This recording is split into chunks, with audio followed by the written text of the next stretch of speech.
We are in Daf Kuf Gimel Amud Beis, 103b, and we saw machlokas of in the Brisa whether somebody needs to do a complete malacha in order to transgress and bring a chatas. Part of a malacha, one part we saw, and primarily in regards to writing, we saw machlokas of whether writing. Any marking would count as a writing, Rabbi Yossi's opinion, that you would need two letters, but even if it's the same letter, perhaps even the Gemara proposed, even if it's a nonsensical word, but it's used in amulets or in markings. Now we saw the opinion of Rabbi Yehuda's Rebbe, Rabbi Gamliel, that even if you wrote two of the same letters from a word, and Rabbi Yehuda's opinion himself, that it's two letters, two different letters from a word, and they make a word. And we're trying to figure out Rabbi Shimon's opinion, which seems the same as the first opinion, that you transgress even if you do part of a malacha. And yet, over here it says that, and he seems to say the same. And what's the distinction? The Gemara proposed perhaps he's being stricter in saying that perhaps he's being stricter in saying that even if it's nonsensical words. So the Gemara says no, but we know that Rabbi Shimon is more lenient. So rather, the Gemara is going to say a new interpretation of Rabbi Shimon.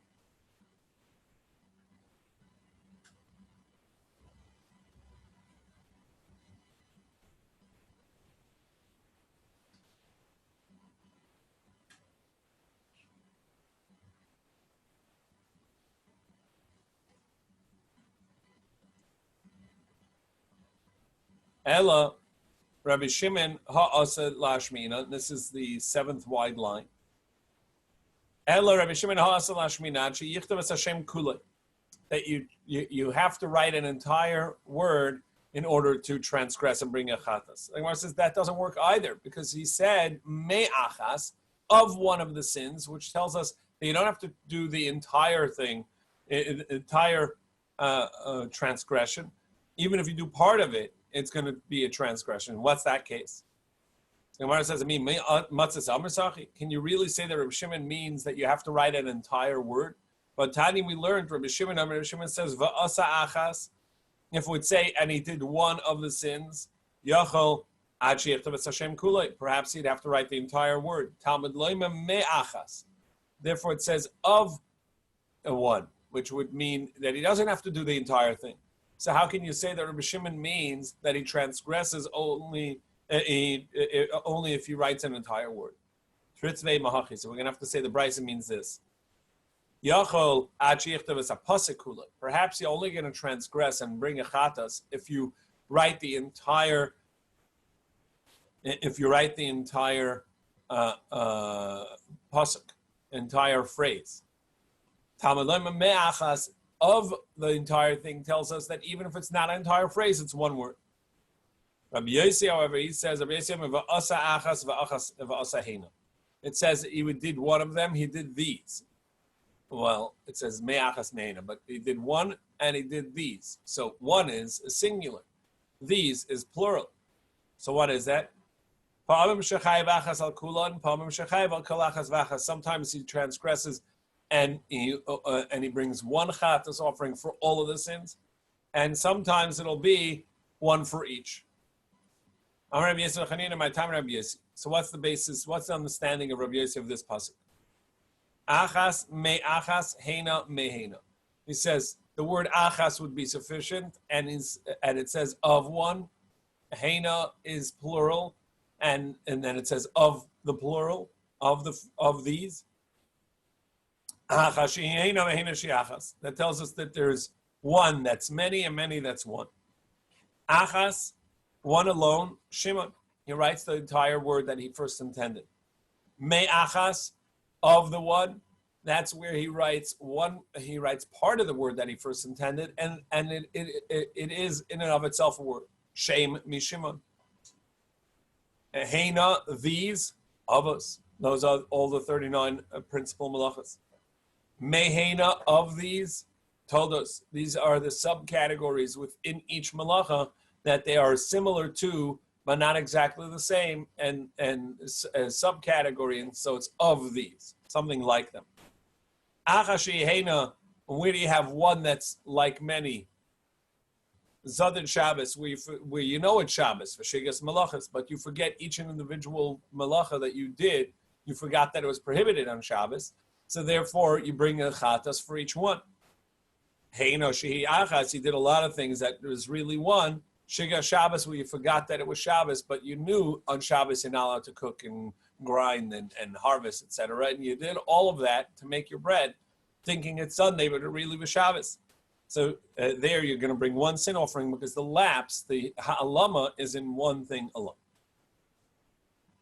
So we saw the various opinions of what kind of markings or how or writing needs to be done in order to transgress enough to bring a chatas offering. Obviously, like all of the malachas, even if you're not going to transgress in a manner that is going to obligate you a chatas, it is still prohibited.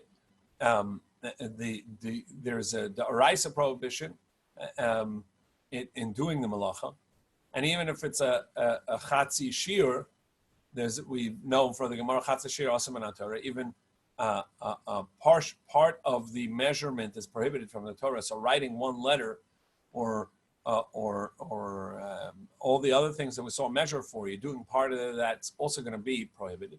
And on top of that, we have doing the act that's prohibited, even if you don't do it in the same way. That would be the oraisa prohibition, but doing the same act would be a rabbinic prohibition, the rabbanon as well, because it'll be confusing, and people may end up doing the oraisa.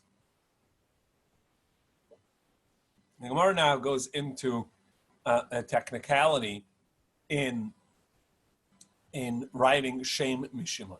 One of the examples of writing part of a word and stopping after two letters, which itself is a word, that's the word shem mishimon. But we know that there are 5 letters in the Hebrew alphabet in Aleph Beis, which when you write them at the end of a letter of a word, a final letter, they change shape. Mem is one of them, and mem, instead of becoming an open letter, which in other words it has an opening at the bottom, it actually becomes a complete square and is closed. So it changes shape. So how can you say that if he writes shem, which would be a shin and a mem from the middle of the word, which has an opening, it's an open mem, and that it counts as a word? A word never ends with that letter. Amar Yehuda Metzino Shem Katan M'Shem Gadol. Mi Dami Mem the Shem Sasam Mem the Shimon Pasuach. Are they similar? The mem of the word Shem is closed. The mem of the word Shimon in the middle of the word would be open. Which tells us that in the Torah, even though it's supposed to be the final letter, the final mem, which is closed, and you made it a regular mem, which is open, it would be valid.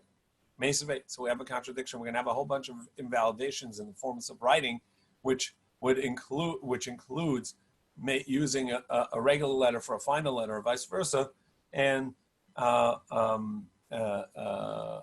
which contradicts this. I think there's at least a case that I remember where there was a mem sasum in the middle of a word. Correct, but that's a masorah. But if it's not supposed to be there, it would be invalid. Mesave. So we have a contradiction. Uchsavtam shetei kasivatama. It says uchsavtam. You shall write the mezuzah parchment, right? You shall write them, and it has to be uchsavtam, and you shall write it complete. Kasivatama. Shalei yichtav alfen einen alfen. If when you write it from auditorially, so you're listening to the sounds, you may not be able to tell the difference between an aleph and an ayin, and you may mix them up. Don't mix them up. Base and cuff and base and cuff look alike. It's simply the bottom right of the of the base has a square and protrusion and towards the right, and the chaf is rounded. But either way, it's a very similar letter, so don't make that mistake. Gimel tzadi tzadi gimel, gamen. Also, the gimel and tzadi can be confused. Don't make those mistakes. Dalton resh resh and dalton. Also, a dalet and a resh can be confused. Don't make that mistake. Hey and ches and hey and ches. Don't confuse those. They're very similar letters. Vav and Yud, Yud and Vavin. Yud and Vav can easily be mistaken as well. They're just basically a little head and straight down, and a Vav goes farther down than the Yud. Zayin, Nun and Zayin. Also similar letters that the Nun has a bottom, the Zayin doesn't. Tes and Pei and Tes and Pei also are similar letters where they essentially a Pei is a side test, because the test comes in at the top, the pay comes in at the side. Kfufin, pshutim, kfufin. A straight letter shouldn't be bent, and a bent letter should be straight, and that's the final nun and the final tzadi and the final fei and the final chaf, which the final letters go straight down as opposed to having a bottom. Mem and samach and samach mem, don't change a mem and a samach, interchange them. Stumen psuchim, psuchim stumen. Don't change closed letters, which is a closed mem, a final mem, with an open letter, or vice versa. Parsha psucha le'asena usatuma stuma le'asena psucha. And don't make an open parsha, meaning that at the end of the section it ends sort of like the end of a chapter, and you have an empty line to the end of the line, and then you start the next line, and there's machlokas between Tues and Rabbeinu Tam, and in halacha, how exactly to implement that, especially if there aren't enough letters at the end of a line. Do you skip a full line or not? But either way, if there is a parsha pesucha, meaning a complete end until the end of the line, versus a satuma, which only has 9 letters, break. So sort of like a new subject matter, but not an entire new paragraph and a new chapter. So don't make a distinct, and don't interchange those as well. If you if you made only a small break, which would be a stuma, and in place where it's supposed to be a psucha, vice versa, it also would be invalid. Kasva kashira, if you wrote it like a song. So many sections of the Torah are actual songs. They're Az Yashir and Azinu, and they are written as opposed to straight lines. They're written with breaks in the lines, either like towers, meaning two columns, or they're written like bricks, where you have a line, a break, a line, and then a break, line, break. So they look differently. It's written like a song. And if you write sections that are not supposed to be like a song, like a song, it's going to be invalid, or vice versa. Or if you wrote the song in a typical manner, also not going to be valid. Or you wrote it without ink. Or you wrote Hashem's name in it with gold, thinking that would be beautifying it, but actually it's invalid. It has to be with black ink. With any of these mistakes, the Torah has to be put away. So you see, it's invalid. Now he follows this opinion. The Tanya Rabbi Yehuda B'Beseira Nemar. Introduction to this section here. The Gemara is going to make a drash and try and prove from Yehuda B'Beseira that if you made the final mem in the middle of a word, or the regular mem at the end of a word, it counts and it's valid, and that does not invalidate the Sefer Torah. You don't have to do Geniza on the Torah. The Musaf of every day of Sukkot is essentially the same, besides for that the number of oxen diminishes 13 down to 7, 13, 12, 11, etc. Each day the reading is essentially the same. Besides for a few of the days, the word changes. So on the second day, Nema B'Sheni, on the second day, V'niskehem. It says, and their libations. Bashishi, on the sixth day, it says, Unsacheha, and her libations. Bashvi, it adds Kamishpatam. It says, like their law, like it's supposed to be. But it says in the plural, not Kamishpat, but Kamishpatam. So there are three changes on 3 of the days. Why those days? A lot of Mefarshim talk about that, but the point is three additions. It adds a from Unsachea Veniska, it says Veniskehem. It's an added mem, and then instead of Veniska, it says Unsachea, not her libation, but her libations. So it adds a yud. And in Kamishpatam, it adds a mem at the end. A final mem, a yud, and a final mem. And the drash is Hare mem yud mem mayim. And that is hinting to the mitzvah, that is an oral tradition from Moshe Rabbeinu, Lacha Moshe Sinai, that there needs to be water poured on the Mizbeach on the days of Sukkot, which is not in the Torah. But here's a hint to it because it spells mayim. So Rabbi Tzvi says, "Mekan remez al nisach hamayim in Torah." So here we have the pouring, the libations of water, the nisach hamayim from hinted in the Torah. Now, the problem is that the first letter of mayim should be an open mem, a regular mem. Umid pasuach v'so sasum kosher. And yet we say that the drash is there, and that tells us that if you made a regular mem into a final mem, because that's what the way the Torah writes it in that word, it's kosher. Sasam nami, nami sasam v'so pasuach. So too that it would be the other way around. If you end a word instead of a final mem, you use a regular mem, it'll be okay as well. How can you compare it? No, when you make something, the mem from the open mem, which has a connection, which has an opening, to a complete square mem, there you're making it greater. And in a moment, the Gemara is going to tell us what's greater about it. But you make it greater. So that's going to be different than when you take a mem that's completely squared and the final mem and you make it into an open mem. That's where you write shame with as if you in the middle of the word Shimon. So it shouldn't work. So we're now on Kuf Daled Amud Aleph. Damar of Chisda, the Gemara explains why is a final mem better. Damar of Chisda, mem v'samach shebelucha is b'nei soyam.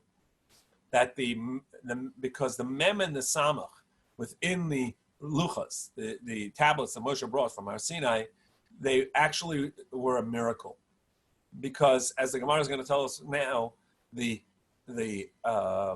letters were not just engraved in the stone, they actually went through and through to the other side. And therefore, the final mem, which is a square, should have lost its intersection, because it was not connected anymore to the stone. The stone center section of the mem, essentially when you cut a square, a final mem, into the stone, the center section should fall out, but it remained in place. And so to the samach, which is slightly rounded, but also completely enclosing in itself, the center should not have been there, and it should have fallen out, and by miracle, it remained in place. So therefore, the final mem is a upgrade in as much as that it was a part of the miracle at Har Sinai. But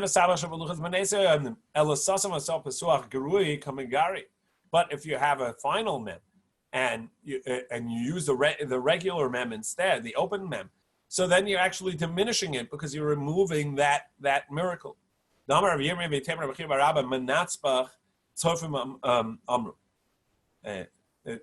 the menatzbach, these 5 final letters that are going to be different than their regular letters, and that when they're at the end, you have to change them and make them long or closed. So that came from the Nevi'im.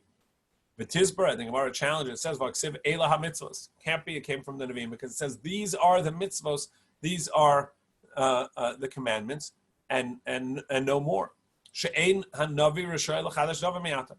And a navi may not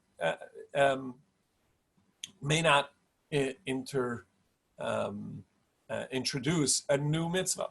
It can't change mitzvahs or introduce a new mitzvah. Ela mi'avaham. Of course, the menatzbach, the final letters were there already from before. Meidele havayadin.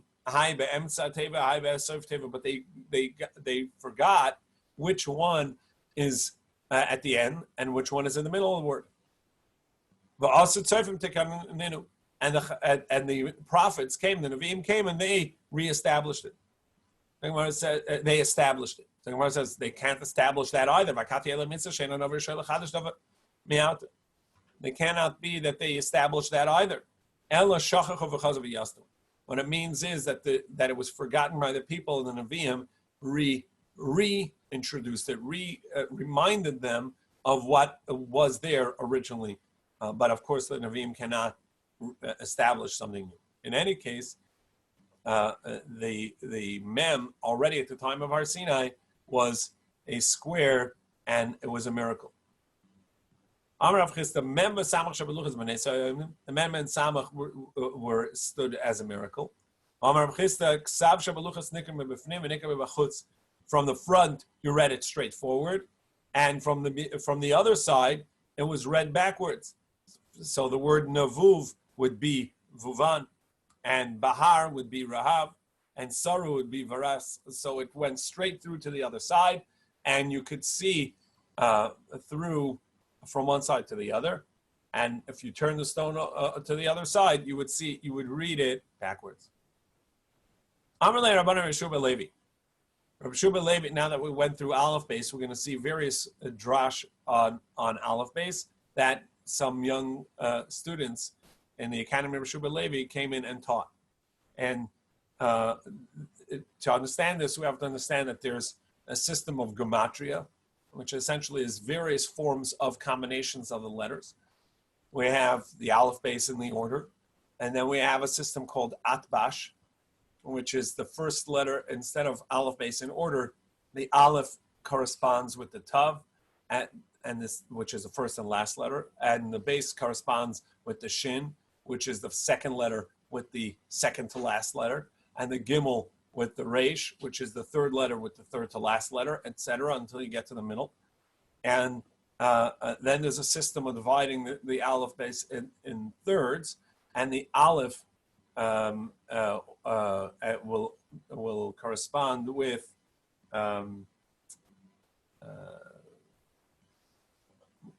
the Aleph, the Ches and Samach correspond, and the base Tes and Ayin correspond, and the Gimel, Yud, and Fei correspond, etc. So each one of these is going to have a drash. Amalei Rabbanan Rabbi Shuba Levi. Rabbanan said to Rabbi Shuba Levi, "Asidar dekiya idn l'bei midrasha." There are youth that came in to the base medrash, v'amri mili, and they said some teachings. Now, filu b'mei Shuba Nun lo itmar. That even in the days of Shuba Nun, it was not said. What this even is and what does it mean is a great discussion. Tosis over here brings the discussion of whether this was Rabbi Eliezer and Rabbi Yeshua, and if so, does that fit with our Gemara? Where it mentions that it was in the Academy of Rabbi Shuba Levi. In any case, here's a drash. Aleph base. What does Aleph base mean? Aleph bina. Aleph bina. Go ahead and learn wisdom. Learn Torah. Gimel dalet. The Gimel, it means gomel, doing like Gemilas Chasadim, doing chesed. Gomel dalet. Dalet is the poor. Dal. So learn Torah and be compassionate and do kindness to the poor. Now, my time of Pshuta Kare, Why is the Gimel's leg forward towards the Dalet? The Gimel legabe Dalet. The Gimel's leg is the front is forward towards the Dalet. Shekain darka shel Gimel chasadim laretz achadalim.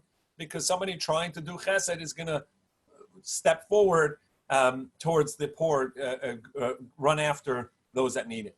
On my time, Pshuta carry the Dalet legabe Gimel. And why is the leg of the Dalet, which is closest to the Gimel, straight down? The limtzele is that he's not moving, so that he makes himself available, so that the person who wants to do Chesed, wants to do Gemilas Chasadim, can find it. On my time, the Dalet mi Gimel. Why is the Dalet facing away from Gimel, meaning its head is going towards the hay and not towards the Gimel? The little betzina, so that he can be given in privacy, which is less embarrassing. So that he's not embarrassed. Hey Vav, what is Hey Vav? That Zeu Shemosh Al Kadosh Baruch Hu. That is the name of a Kadosh Baruch Hu, of Hashem, and where Rashi says where Hashem connects with the people. Ani Vahu, I and Hashem. So it's the connection of Hashem dwelling with the people. Zayin Ches Tes Yud Kof Lamed is Zachti Kol. Ve'imato Isakain, and if you do so, HaKadosh Baruch Hu Zanosach, Hashem will Zayin feed you, V'chenosach, and give you Chein, grace, Umeitiv Lecha, the test, and it'll do good for you, V'nosa Lecha Yerusha, Yud, it'll give you an inheritance. V'kosher Lecha Keser La'olam Haba, and gives you kaf, a keser, a crown for the world to come. Mem Pesucha Mem Stuma, a mem that's open and a mem that's closed. Sometimes you need to speak, and sometimes you need to hold your tongue. Sometimes you need to teach, and sometimes you need to hold back and not teach. Some things are meant to be said, and some things are meant to be kept better unsaid. Nun kafufa, nun peshuta, and a bent nun, meaning a regular nun, and nun peshuta, a final nun. Nun kafuf, ne'eman pashat. There's a ne'eman kafuf and a ne'eman pashat. There's a person that's upright, that should be bent and humble, and in the end he will end up being an upright and treasured, trustworthy person. He will get his reward in the world to come. Samachayin, samuchanim, support the poor. Lishnachrina, some say that what they taught is simnin aseh b'Torah. Samach ayin is make a simin, make mnemonics for Torah in order to remember it. V'kaneosa, and that way you will be able to acquire it. Pei kafufa pei peshuta. The pei is the mouth, and it can be open and closed. Sometimes you have to have an open mouth. You have to take on leadership and teach because no one else is teaching. And pesosim, sometimes you have to be willing to give up the position of teaching because there's someone else that can teach better. Tzadi kafufa tzadi peshuta. A tzadi that's open and a tzadi that's long or bent. Tzadik kafuf, tzadik pashut. You have a righteous person who is bent and a righteous person who is upright, which is similar to the nun in the world to come. He would get his blessing. Hainin neman kafuf neman pashut. It's the same as the nun before. And the Torah added another level of humility in tzaddik.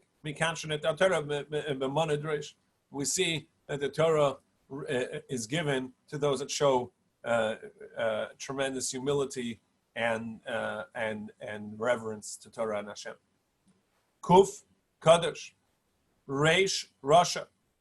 So you have Kedusha and the source of Kedusha, Kadosh, Hashem, and Rasha, someone who's a Rasha. My time, Mahada Ape the Kuf, Maresh. Why is the head of the Kuf bent away from the Reish that comes after it? Hashem says, I can't look at the evildoer. My time I had to tag the Kuf Legabe Reish. Well, then why the crown the of the kuf closest to the reish. Because Hashem says, because if he does do tshuva, the Russia, I want a crown right there available for him to also get a crown. My time I carry the kuf taluya. And why is the kuf leg hanging, meaning not attached to the top? The ihadarbe, because if the Russia, the reish, wants to do tshuva, liayil, he can enter right there. Why didn't you don't need to break the leg, just let him come from underneath. The bottom is open. That supports another teaching of Rish Lakish. Rish Lakish says, if to scoffers, there's it's reflexive, so there's scoffing. But for the humble, he gives grace. So somebody who comes with the attempt to do wrong, to be tameh, the door's open. It happens on its own. Go ahead, but there's no assistance from Shemayim. Bali tahir. But if somebody comes to purify, he wants to do good, Messiah. Then Messiah, so then he gets help, and that's this opening on the top of the kuf that the leg is missing, is detached, so that the Russia has an easy entrance back to kedusha. He doesn't have to go down and back up. Shin, sheker, tav, emes are near each other. Sheker and falsehood and truth are close to each other and often indistinguishable. My time is sheker mekar b'mile. Why is it that sheker, the three letters, are right near each other in the aleph base order? Right, shin, kuf, and resh are the three of the four last letters. Emes merach kamile, but the letters of truth are the first, middle, and last letter of the aleph base, but they're far from each other. So shikra, shchiach, because falsehood is very common, and kushta l'shechiach, truth is not so common. My time is shikra chadekari. In the writing of the Torah, in the Ksav Ashuris, Assyrian script, so sheker, the shin, comes to a point, kuf has a single leg, and resh has a single leg. So they're all standing on a point on a single leg. Why is that? The emes, but the word emes, the aleph has two legs at the bottom. The mem has a full bottom plus a leg, and the tav has two legs. So why? So milda levune, it's like they have bricks. The reason is because kushta kai, because truth is what lasts, and shikra like and untruth, while it looks like it's standing now, ultimately it falls. It does not last. Now, in the order of atbash, first and last letter, second and second last letter, atbash osi ta'avas avaloi. Even though that you reject me, I desire you. Bash bila choshek shmiya chalalav. Even though that you don't desire my name, you don't desire me, my name will be on you. Gar gufay time arachem alav. Even if he defiled his own body, I will have compassion on him. Dak dal susay noal karnav le'agadea. Even though he sealed my doors, locked me out, I will not take off his horns, meaning his glory. Ad kami this Rishayim. This is for the Rishayim. Avamidas tzadikim, but for the tzadikim, at bash imata bush. If you are a humble, if you are hesitant, you show humility. So gardak imata osakain gurbadok. Then you live in the heavens. You live together with me. Hatzvaf, the hey and sadi and the vav and pei. Chatzitza have beinoch laaf. And I create a barrier between you and the attributes of anger. Zachasta. So this is the last three letters are Satan. So Zachas Satan. Ve'inatam is Dazea mina Satan. And therefore you will not have to be fearful from the Satan. Yam Kal. Amar Sao Shel Gehenna Lefnei HaKadosh Baruch Hu Ben Shalom Liyam Rabban Shalom Liyam Kol. Let me swallow the entire world. The Gehenna says to Hashem. Amar HaKadosh Baruch Hu, Hashem says, and this is the response, and this is in the breaking the Aleph base into three. It's Aleph Ches Samach base Tes Ayin Achas B'Tagif. Ani Chas Aleim. I will be compassionate. I will protect them. Mipnei Shabbatu B'Gif B'Gif, because they pushed away. They rejected sin. They rejected being disgraceful. So they held themselves with dignity. Dachatz, dachim heim, they are pure. Kinim heim, kan, they are righteous. Tzadikim heim, they are tzadikim. Hey lamed kuf, ein lehem chelek bahem, ein lecha chelek bahem. Halak is chalak, ein lehem chelek bahem. You don't have a part in them. Umarzan shas.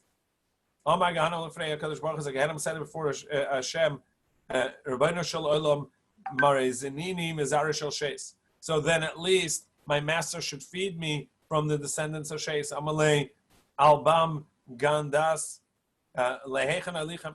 This is the system of breaking the Aleph base in half. And Aleph corresponds not with the last letter, but the first of the second half. So it's Aleph Lamed base Mem. Lehechan Alichem Legan Adas. Where will you take them? Where shall I take them to the garden of the Hadas, of the myrtle? Havav. I'm tired. Zatzchak, halalu zara shel Yitzchak, because they are descendants of Yitzchak, and I can't win them over. Taryash kas, taryeshli, in other words, hold on to me. Kitos shalav kachavim shani noselacha. You have to wait for the time that idolatry is removed from the world, and then all of the idolaters will be yours. But in the meantime, the world runs as it is. So this was the drash in the Aleph-based letters itself. There's a lot of depth to it. We just translated it, but obviously there's a lot more to it. We now turn to Kuf Dalet Amid base. Mishnah. Somebody writes two letters in one lapse and one ha'alama. They forgot it was Shabbos or forgot that it was prohibited to write on Shabbos. Chayiv, they have to bring a sin offering. He used different types of ink, and the Gemara is going to tell us what they are. Or anything that leaves a mark. Al shnei kisli is obvious. On two walls, but they are near each other, so they can be read as one. Val shnei luchei pinkas, or on two pages of a booklet, as well. V'heim nagim zemzeh, but they're close enough that they can be read near each other. Chayiv. So that's chayiv, because as it is, you can read it without cutting out part of it or moving some of it. Somebody writes on his own skin is going to be chayiv. Hamasaret is a masaret. Somebody cuts his flesh. Rabbi Lezer mechayiv. Rabbi Lezer says that's writing. It's a form of writing, and yechayiv and chayiv chatas. V'chachamim poitim and chachamim or Rabbi Yeshua exempt. Kasa b'mashkin b'meiperes b'avak durachim b'avat sefarim. V'chol davar she'eino miskayim. He writes with juices, fruit juices, liquids, dust from dry dust from travel, or dry dust from disintegrating books, or anything that doesn't really last. Pater, it'll be exempt. La'achar yodeh, if he writes with his hand backwards, so he puts the pen instead of the front of his hand, he puts it in the back of his hand and writes with his hand upside down. Baragla, he uses his foot, but piv with his mouth, b'marpaka, with his marpik, which is either his armpit or elbow.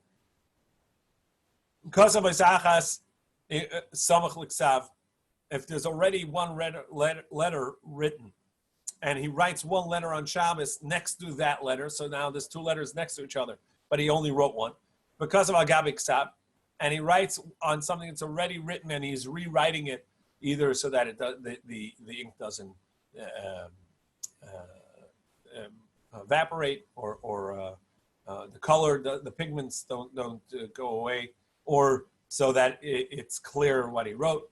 So either he's writing on something that he already wrote, the Schaven Lichtav Ches because of Beis Zayin, or he intended to write a single letter, a Ches, which essentially has two Zayins, one on either side, and then a connection over them. And they weren't connected well, and therefore you just have the two letters of Zayin. Achas Baratz, Achas Bakura, or he writes one letter down at the floor and one letter up at the on a beam. Kasav al base Kisle Abayis, or on two different walls of the house. Al Shtei Dape Pinkas, on two pages of the book, and they're not near each other. They cannot be read together. He'll be exempt, even though that is prohibited, but he will not he will not bring a chatas offering because he didn't. It's not a full two letters. Because of Esachas Netrikin, if he wrote a single letter, but it represents a full word. So he wrote, on a document, a loan document, he wrote a P, which means paid, or something like that. So a single letter, but it means a word. So Rishuv Meseira says, you wrote a word. Chachamim say, no, you didn't write two letters, so it doesn't count. What is Dyuta? What is Sama? What is Sikra? Amar Rabba Barbachana, Sikarta. Shema. It's called Sikarta. What is Kumus? Kuma. Kankantum? Amar Rabba Barbachana Vishmuel, Charta de Ushkafi. So the Gemara tells us what in Aramaic what they are. Rashi, for all of these, gives an Old French. Tues disagrees on one or two of them. Either way, I don't speak Old French or Aramaic, so it doesn't help. What is it adding by saying anything that leaves a marking? If he wrote it, Rashi has two versions, either with a certain fruit called tarya, or with rainwater, and it leaves a mark, a water mark, or he writes it with afza, with gall. So it leaves like a green mark, kosher. So those are going to be kosher as a get. Somebody writes a get with these because the markings can be read, and therefore for Shabbos it'll be awesome. It'll be chayim. Tane Rabbi Chia kasvei be'ever b'shachar b'shichur kosher. Similarly, a get that's written with lead, which will then turn black, or with charcoal, or with shichur, which is another form of making a black mark, it'll count as a get, and therefore for Shabbos markings, it's a real marking, and it'll be chayiv. Hamasari tabasari, somebody who cuts his flesh. Tanya, Amalei Rabbi Lezel Chachamim V'lei Ben Sadta Hitzik Shofim Mitzrayim Besrita Shal Besari. Ben Sadta was able to remove the information of black magic by marking it on his hand. So you see that it's a way of writing. He said, he was a fool. You can't bring proof from a shota. That was not the right thing to do. It was a dangerous thing to do, to try and steal that information. They could have killed him for it, and so that you can't bring proof from that. Kasav is achas samach l'ksav. So there's already a letter there, and he writes an additional letter near it. Mantana, whose opinion is this? Amar Rabbi Bar Huna, the liquor Rabbi Eliezer. It's not the opinion of Rabbi Eliezer. The Rabbi Eliezer Amar, he said, achas ala arik chayiv, that something that is already woven, and you add one weave, that will be chayiv. So over here, so too here, you add one letter to an already existing letter or word, then it should be chayiv. According to Rabbi Eliezer, that would be, our Mishnah says you're not. Ksav agabi ksav. You write a rewrite over something that's already written. Mantana, whose opinion is that? It's not the opinion of Rabbi Yehuda, the Tanya, because we learned Somebody needed to write Yud and then Hey and Vav and Hey, which is the name of Hashem.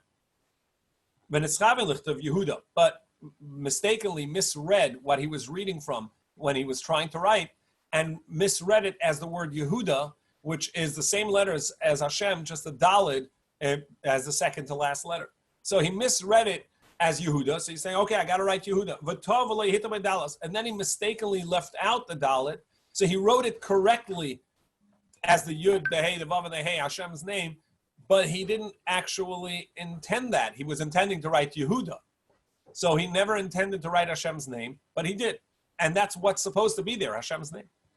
Maver olav kulmas of Mekacha de Rabbi Yehuda. Rabbi Yehuda says he can rewrite over the existing writing and sanctify it, because when you write Hashem's name, you have to do it with intent and sanctify it. And even though he missed it, he can do it.